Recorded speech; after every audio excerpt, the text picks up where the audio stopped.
on Clear Your Clutter Inside and Out, we're talking about animal communication part 2. How can our pets help us clear clutter? What are the types of messages an animal communicator gets? What do the Coraccio cats have to say? And what did they teach Julie? Learn about animal communication as we continue our month focusing on living life fully. Do you control your clutter, or does your clutter control you? On Clear Your Clutter Inside and Out, we'll teach you awareness as well as action steps to create change in your life. Come on, let's get started. This is part 2 of our interview. I hope you were able to listen to part 1. Like part 1, we also do a little bit of broader messages, delve into human a lot, although we concentrate on the animals. Lots of good information. I'm going to encourage you to pay attention to the messages of the cats. We've got them for a while and then do the rest of the interview. A while back, and I'm either going to do another one at the end of this year, probably for the beginning of next year. It's like just see a 2020. When I did a card reading, I took 5 or 6 decks and I just said, what does a group need to hear? And then I shuffled and then I read messages. And when I've participated in group things like that, there's always a message for me, always. And so I'm going to go forward with that same thought that there's something here from my cats that will most likely apply to you. Maybe not everyone and definitely not everything, but I'm going to encourage you to be open to that. Pay particular attention to what Nini had to share. Whether your animal is here or has passed, Beth can bring forward information about their personality, feelings, soul contract, life challenges, preferences, and or history. If you have a particular question about a wild animal or domestic pet, or simply a curiosity, she can connect for you to provide an animal reading with a sacred letter. They also are having a book come out. Again, I'll provide a link for that. We had recorded this and I said, oh, let's do it closer to when your book's coming out. People have some information, and then if they're interested in reading more, can purchase your book. So I have information about that if you're interested in reading more about the animals. Please welcome again Beth Mund and Barrett Stover. Oh, Athena, first of all, I have to say that I started to get on, which makes sense that I got onto this when I got to Athena, that your names are spot on for who they are. And it speaks to your spiritual connection, and it speaks to your connection with them. Like all of a sudden I was like, wow, she's making my job easy. She has like the perfect names for them in order to allow me to tap in. Excellent. And I didn't get that right away with Antonio because you didn't come up with that name is what you had said. So that makes sense. So Athena, I just kept feeling that, she has your heart. I mean, they all have your heart, but she really has your heart. I just got like there's just a closeness, to hold her close into your heart, or even, I don't know if you physically hold her to your heart. She had, if you're a cat owner, you understand it's on their terms. Yes. But one thing that I often do is I call it the Coraccio family heart circle. So I visualize and start with Tony, then go to me, then in order of, so it goes Joey, Antonio, Athena, Nini, and Gus, and then back to Tony to create the circle of the Coraccio family heart circle so that we're all connected. Yeah, I know, most people might think that's weird, but they're our family. So I will visualize that a lot as well. No, well, she's saying it was very much about the heart. She's talking about helping you to become settled. She's showing that she has patience. Does she have patience? I worry about her, but that's interesting because we downsized a little over a year and we're moving again. Because everything that's going on, we're going to have left in 2 years. And so part of me still feels unsettled because we got here and unpacked and I've started a pack to move again. It's stressful. Yeah. So she's not feeling settled. Yeah. she's been working on that with you, and I appreciate it. and so she's letting me know that she's helping you to feel settled. Does she get a little grumpy sometimes? Oh yeah. But Yeah. yeah. Almost wants to be left. I wrote, has a way about her, softer, but wants to be left alone. Almost like sometimes like, why are you bothering me? She gets like that. And so that's what I was trying to say earlier. Like it's on her terms. Yes. Yeah. I wrote, she's got a bite to her. It's on her terms, but she's a little tired is what she was telling me. It's not anything, more than that, but she's a little tired. Okay. Yeah. I worry about her a little bit. So trying to do everything we can to help with that. But she's okay though. She says she kids around like maybe in my retirement, I'll be sunning myself somewhere, having a nice time. But she's talking about her life, or I don't know if that brings up anything for you. But well, one of the things I want to do. So at our last house, we only had Joey, Antonio, and Athena. And Athena used to run around and have kind of free reign. And Antonio, I kept in because I was outside in the yard. But Athena got captured once, last 2 Thanksgivings. And I'm telling you, I talk about your intuition, and this is why I want people to listen. I said to my husband, I know where she is. We're going to walk the neighborhood. And he's like, you're a nut job. And so because I had walked and I said, and he was like, what are you going to say when we get there? And I said, I'll figure it out. So I stop in front of this house and I knock on the door, and I knocked on other neighbors' door. I said, my cat's missing. It says Athena, blah, blah, blah, blah, blah. And so I had hired an animal communicator before I knew you all. And she had said, I had gone that morning. She's like, you're spot on with your intuition. And she had said, what are they, the wrought iron gates? And she'd mentioned that. Well, the woman had a wrought iron gate in back. And what she said to me, and so she thought that she was homeless, but I'm like, okay, Athena doesn't look like a homeless cat. Okay, it is what it is. And she hadn't had a collar on, my fault. We have a collar. And so, but she said Athena would go over there to hunt the mice. And I was like, oh, she's a huntress. So that totally made sense. So the woman was doing a good deed, but I'm like, she's chipped. If you ever catch a cat or a dog, see if they have a chip. And so she had all this freedom. And when we moved here, she hasn't been as settled. And if I have to work on that and she is mirroring back to me, it's like, so we had a 6-foot fence that they can't get out. Although the first time Athena went out, she dug a hole and got out, and we back up to wetlands. So when we move again, I want to figure out and do a better job of creating, like, there's a thing she can climb into now, but I want to make it have more garden. I want to make it more sensory friendly and get back that ability for her to go chase and go do what she needs. So I felt guilt, like, oh, you went from where it was a better environment for Antonio, where I can let him out all the time, and little stinker got out even with that, is that I felt like, oh, Athena suffered now because she can't. But like our next door neighbor captured a neighbor's cat and they almost died. And they came to me and I said, you need to get to the shelter tomorrow. And the cat was slated to be euthanized that day. And I said, and they were an elderly couple, luckily they were saved, but that's made me anxious because I'm like, I've made my position clear, but who knows what he's feeling that day. But I'm like, I can't.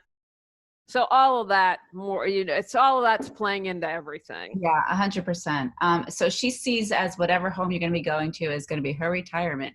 And so that is, you're spot on with thinking about her. And what she's saying is she needs her own space somehow. To be able to give her that space, she'll be able to be so much better when the others are around, but she needs to have that space in whatever that looks like for her in your next place, or even if you can create that somehow.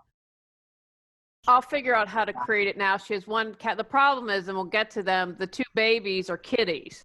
So they're trying to figure out their place in the world. And like last night, I was like, Nene, come on. Thithi's on the tree. Come on. Come over here. Come with mommy. Like, give her some space. Yes, exactly. So she's talking about that. Yeah. And totally normal stuff. I have a puppy and an older dog, and the puppy's, always going to her, and she plays with her sometimes. Other times she's like, get her away from me. because Right. like, Yeah. I'm older and, like I want to chill, I Right. want to Exactly. relax. So yeah, so that was the main gist of her. And that she's again helping you be settled, and then she will be able to do it even more with having some of that space for herself. Okay. Just like some of us need space, it's the same thing, some of us, I know I'm the same way. When I'm someone who, I'm more cat-like, my husband's more dog-like, I'm like, I just need my space. And if you come into my space when I'm trying to be alone, I'm gonna, maybe have my claws out a little bit, where he's like, I just love you all the time. I just love you all the time. I just love you all the time.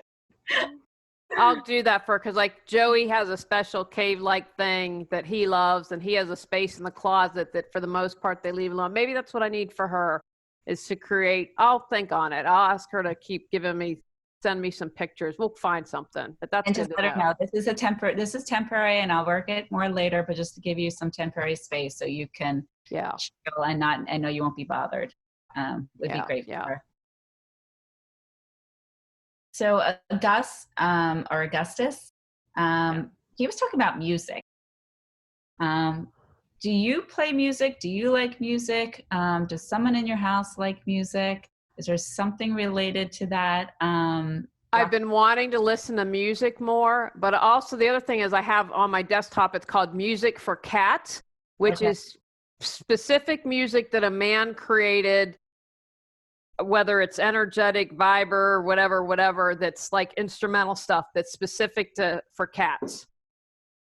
He wants it. Gus is a she. Oh, it's a Gus stuff. Sorry.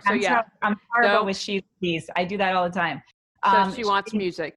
Because I don't actually feel gender. That's all. Yeah. He wants the music. Okay. Play that music. And she's in here with me now, and this is a computer I have the music on. She's the one that's probably spends the most time in the office with me, so I'll start playing the music. She wants music. She likes the inside better than the outside, is what she told me. Okay. I think it's because she's working with you also, and the music is helping to relax her, and it also is going to have a double benefit in helping to relax you. And any anxiety that comes up, it's going to bring it down. And so she does her work inside with you, whereas Athena is out there sort of chasing and doing that. She's more working on the inside, is what she was telling me. And I've had more anxiety, filing the lawsuit relieves some of that, but then we have to go to court, and then everything with my mom being sick, I'm a little more anxious than usual. And it's interesting. So Gus and Nini were ferals that we helped rescue. Someone and I was like moved to help, and they had a brother and sister, and another woman took them. But that's interesting. Okay, so I'll play music. Message received. Yeah. So it's going to be for her, and it's going to be for you. Yeah. Yes. That's the way it works. I get it. They've been sending me stuff as you're talking. I haven't been completely 100%, but paying attention, but I'll get there. Okay.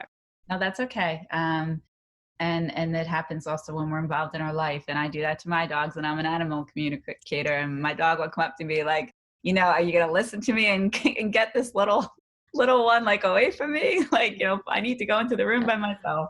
So we all get over involved in our stuff. But she also just wanted to say that she looks up to you.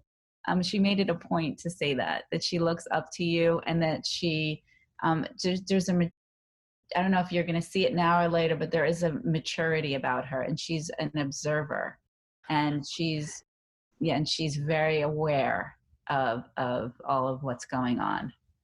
That's interesting. That makes sense, because again, Gus is kind of like Fifi on the, like, I'm going to hang out. Like we're getting a new cat sitter, and I literally was telling them kind of the rundown. And I said, Gus will watch you for a while. Hopefully after a couple of days, she'll come out and, maybe want a pet or two, but she kind of hangs back and observes and checks out the scene, and then acts after that. Yes. So that's yep. She was telling me that too. Even just know, Barrett and I were even speaking about this morning, that sometimes we don't necessarily gravitate towards something because it's not where we're meant to be and meant to do our work. So it's not necessarily that the outside is horrible or, or anything's wrong with it, but she's very much an observer and meant to be there for you and for everybody. And her work is more of an inside job, is what she was telling me. So Joey was talking, it must be about the lawsuit. I thought it was a relationship, but he was talking all about the relationship and the lawsuit. And you're thinking, oh my gosh, I don't want to tell this woman if this is the relationship with her husband. How am I going to? I didn't know, and I was like laughing, but I there was an animal reading that I did, and the dog was coming through with all this anger, a whole bunch of anger. And I said, what's up with the anger? Who's angry? And she did talk about her husband, and that it was really coming from him. And the dog was bringing forward this information, and the dog had passed. And that when the dog was barking incessantly, which was one of her questions, he was trying to get her to wake up and to stand up for herself. Wow. Wow. So they do, I really have to bring forward and honor what the animals are bringing forward. And I do it with love, and it's always for healing. Yes. There's no judgment. Like, how could you, not stand up? No, it's like, look, I'm here to help you. I'm here to help you. So I felt a soul contract with Joey very strongly. It doesn't mean you don't have a soul contract. And a soul contract is something that we connect with our animals, an agreement that we make before we incarnate in order for them to help us through a process or a situation or to be in our life. And after I'm done connecting, I want Barrett to talk about her dog who had passed and his soul contract. Yeah, please. And it's in our book. So it doesn't mean that you don't have a soul contract, because you do have a soul contract with all these cats. And you feel that, right? But Joey is my husband's. Joey and my husband have been together longer than we have.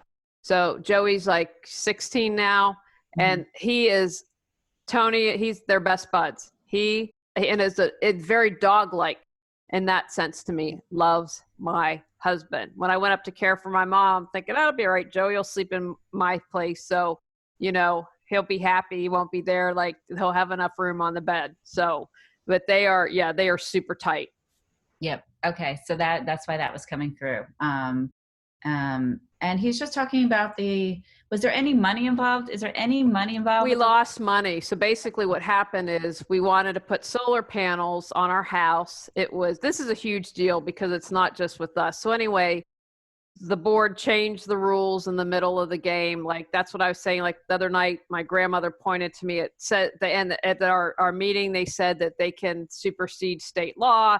And that's when my grandmother's like, here's another nugget, because it says if there's a conflict, North Carolina law rules above everything else. And so we lost money, and we asked to be reimbursed for that. They ignored us. So we said, it's been 6 months. We filed a suit.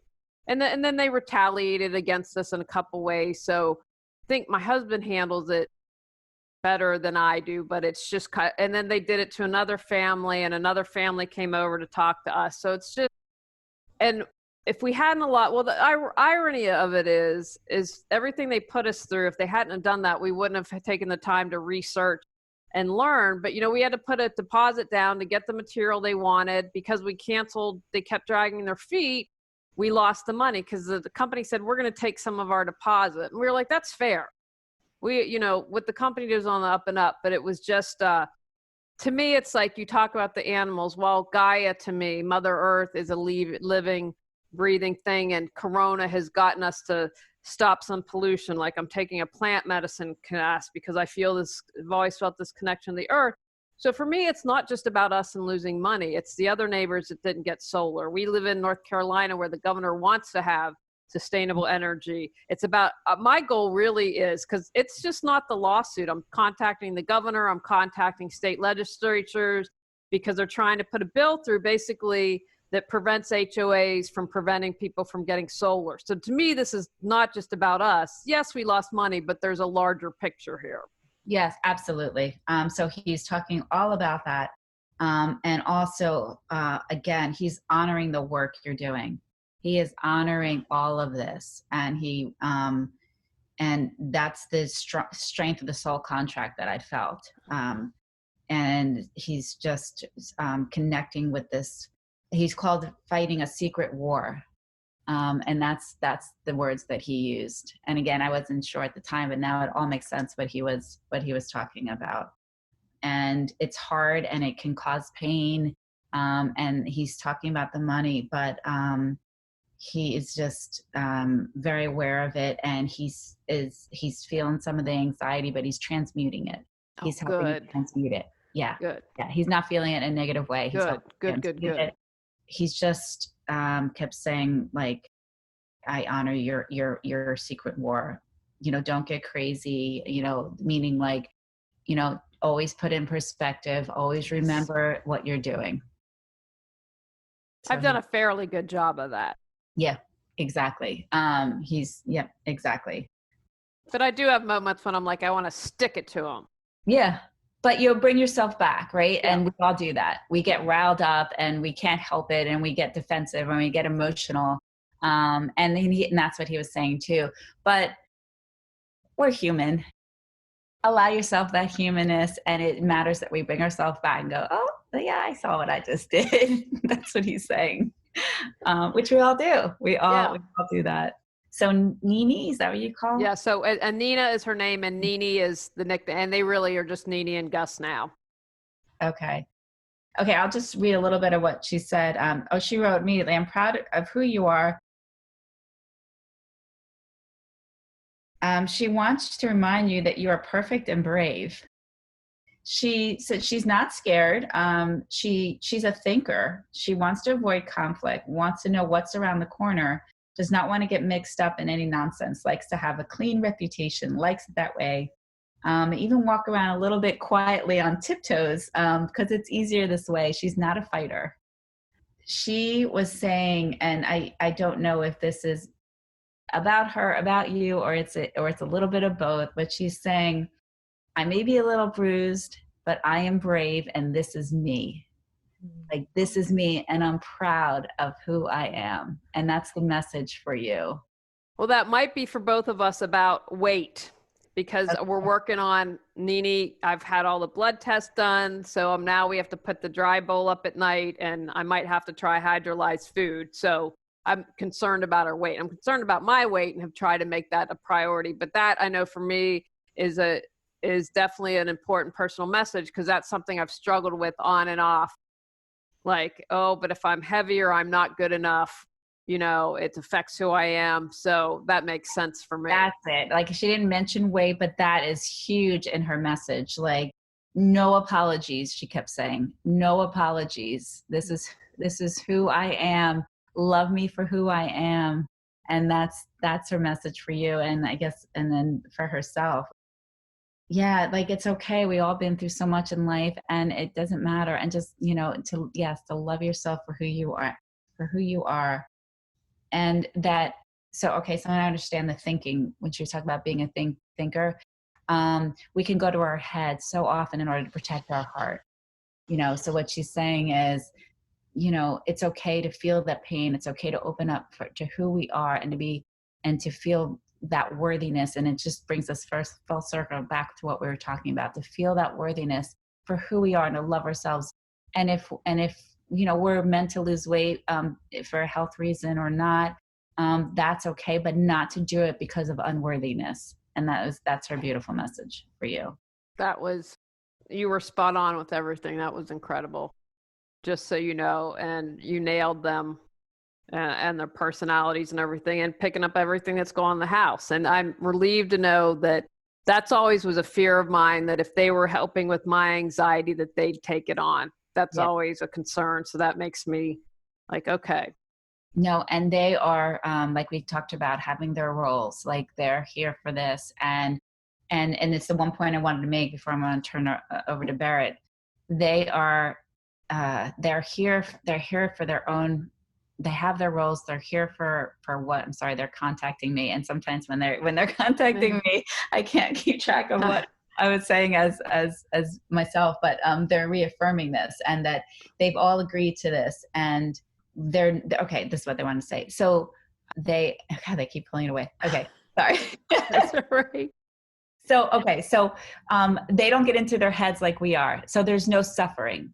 So they take something on from us, they release it. They don't hold on to it. We hold on to it because we are so like, well, what is this about? Like, what is this? What should I do with this? What should I not do with it? It's none of that. It just bypasses and it goes right through them. And all of our animals do that. There's never, they might experience pain, they get hurt, but there's never any suffering. We create suffering by our minds, create the suffering. So whatever it is they're helping you with, they are not suffering and they're not even holding on to it. They let it pass through. And whatever they take on is their role. And that all of our animals are helping us in so many ways. Do you speak kindly or critically to yourself? Are you always trying to control people, events, or outcomes? How supportive is the company you keep? Ready to release stress and embrace tranquility? Get control of your clutter so your clutter doesn't control you. Reclaim time, money, sanity, and resources. Emotional, Got Clutter 365 journal prompt supports you in clearing your emotional clutter. Free gift with purchase to support you even more in your journey to declutter your life.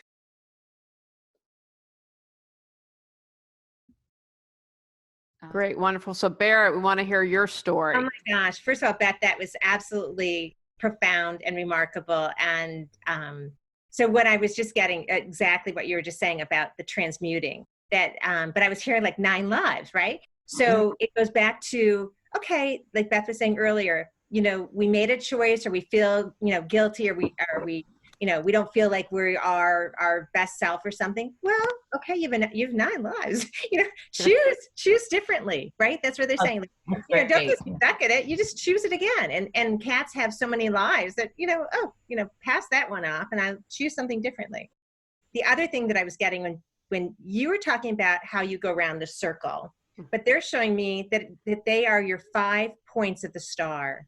And that they are each holding a point, and together it's almost like when you hold a parachute, right? You need everybody to lift that up, that they are lifting you, but you are lifting them. And they're showing me that they're the 5 points of your star. Each point is a different personality and a different role, but a star can't be in the sky unless all the 5 points are together, right? That's why you're meant to have all of them. I was getting, they're all meant to be there. That's beautiful. And they're all playing a role. And so Beth was just alluding to earlier. So they all have different contracts. They all, just like we do, we all come with a soul contract, and who we choose, how the lives and the people that we are coming into, our families, that there's it's a contract, and it can be difficult, and it doesn't, but it's all for our learning. It's all because we're being put into a situation in order to choose how to respond to a situation, how to respond to life as it unfolds. And it's not always, there's the highs and there's the lows, but it's the all of it. But it's our choice, right, of how to respond.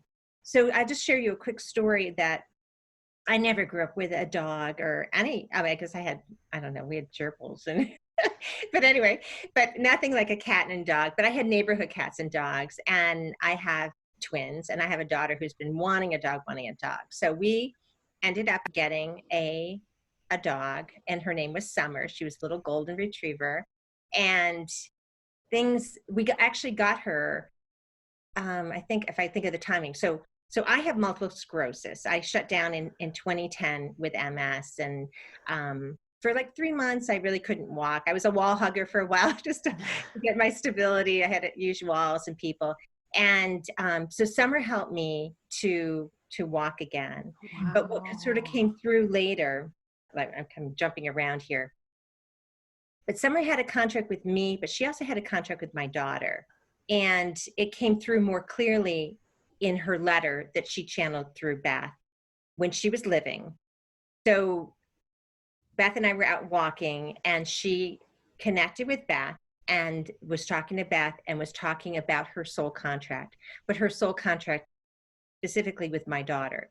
So about 2 years after, I got better and I'm walking, that was in 2010. In 2012, my daughter at age 14 got a rare cancer that like 25 kids in the world get. And so we went through a full year of, chemo in New York City and so forth.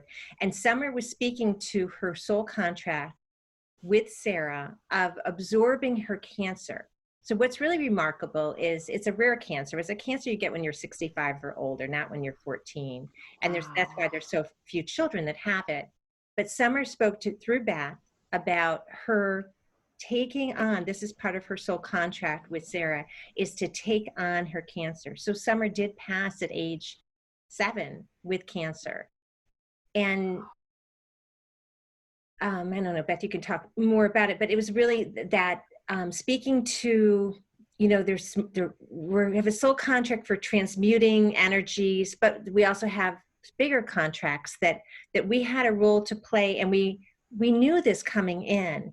And as Beth will always say, like, it's not a coincidence, just like when you went to the shelter and Antonio came, it's not a coincidence that you were meant to be together. But you listen to that intuition, whether you consciously or subconsciously, but like, oh yeah, I need to take this cat home. But you honored that so that other things could unfold.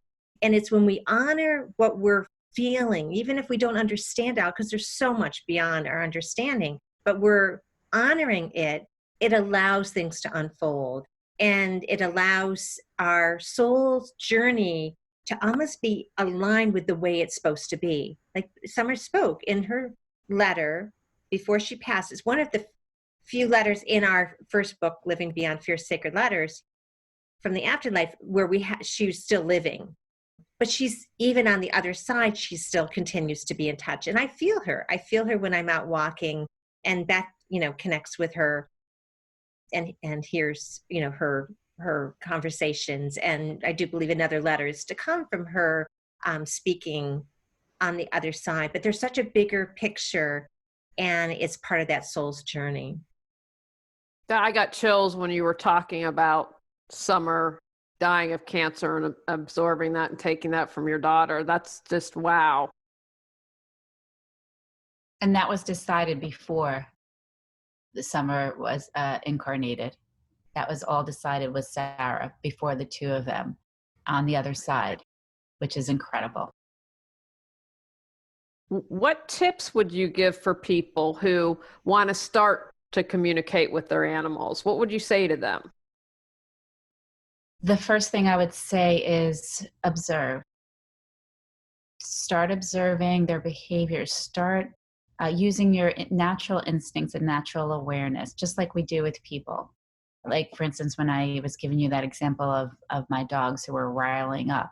If your dog starts barking, or your cat starts, acting up, think about the situation that you're currently in. What might be affecting them? Were you fighting? Were you feeling a certain way? And observe, and then you can begin to feel into them. It doesn't mean you can receive information without hearing, as I do. There's so much information you can know. Body language, just like we do with people. Body language is big. I worked with a woman who was saying, I don't know what to do, but every time my daughter goes and pets our dog, she's fine. But when my husband goes and pets the dog, he's not, she's not. And I said, she's giving you a message. It's not. So I would say the second thing to do is to take yourself out of what you want. People come with all these ideas of what their pet's going to be. I spoke with a woman who wanted her pet to be a therapy dog. And when I connected with her dog, that was not what she was going to do in this life. In fact, she showed me herself as a lion in a past life, as a circus lion in a cage, and was worked all of the time, was in his cage. She was here to play, to relax. So we have to wipe clean what our expectations are, or even what their personalities are. I had a chocolate lab who passed, who her prey drive was huge. She would just chase the ball all day long. Not a hunter. We don't go out hunting with her, but all she did was play all day long. She was a typical dog. My current lab, Della, no, she doesn't want to chase the ball. She's told me she was a cat in another life. And she lays on the windowsill and soaks up the sun. That is all she does. And we love her for who she is. And she's also was talking about what we were talking about, on my terms, with Athena, like on my terms, like I want a little affection, but not too much. Like I'm done, So we have to release our own expectations of what their behavior should be like, of what their personality should be like, and observe when they're giving messages, that are, we don't have to hear what their words are to know what those messages are. And then if you want something deeper, you can contact an animal communication and say, well, why is she having that feeling towards your husband? And I can get information about history and, trauma and, and past life even. So we all have the ability on some level. Okay. And last question, and then we'll let you tell where we can find more information. So as part of the podcast, I like people to take action. You've given some great examples of animal communication, but since we've touched on afterlife for both human and animals today, what take actions would you recommend to people? Because I do this podcast to give people examples, and then I want them moving forward in their life. So it can be on any part. Both of you each give us whatever take actions you feel moved to share. So I think I would just say, all the love that you give to your animal, the care that they are, what I was receiving this morning, where they are your affirmation. So affirmations are positive thoughts, positive love that you give, that you put out to the universe, and it comes back. And it's outpictured in our animals. So when you're walking your dog, or you're feeding your cat, or you're cuddling your rabbit, or you're talking to your bird, or whatever the animal is, but you're conscious of it. You make sure that they have food and water. You're conscious that they get their walks. They need to go out for the dog. So be conscious of what you're doing for the animals. Make sure that you're doing that for you.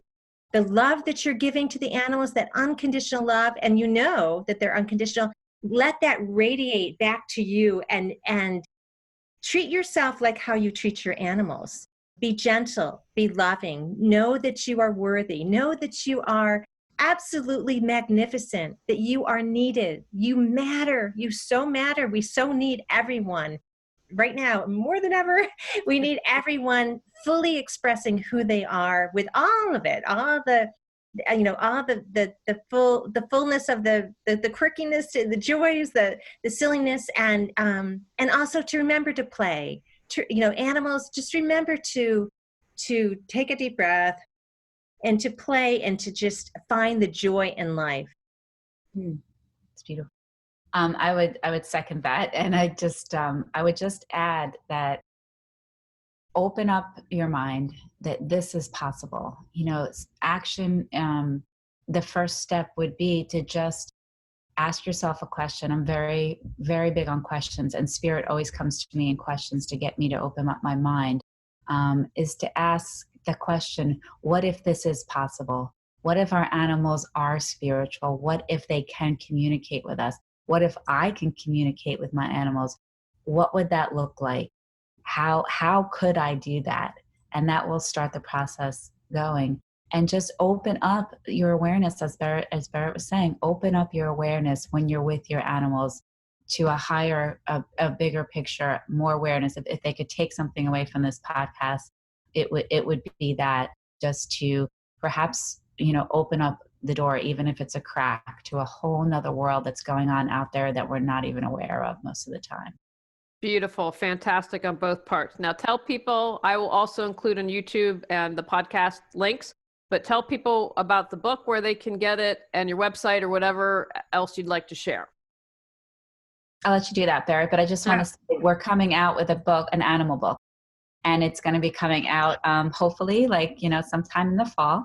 and we're receiving messages and transcribing letters from animals. I've already spoken with a spider and a chipmunk, and I have a horse that's coming through. So this is going to be similar to our first book, but it's going to be completely centered around animals. So we're very excited about that upcoming. So Barrett, you can give them information. Exactly. We're excited about that. So for people who want to find out more about Beth and me, you can visit our website, which is thesacredletters.com. We have our first book, but the second book will be animals. There's a number of books in the lineup. And we're also on Instagram, Facebook. All the information is at the bottom of our website. And if anyone has any questions, there's a place where they can pop it, just pop a question to us, and we'd be delighted to reply.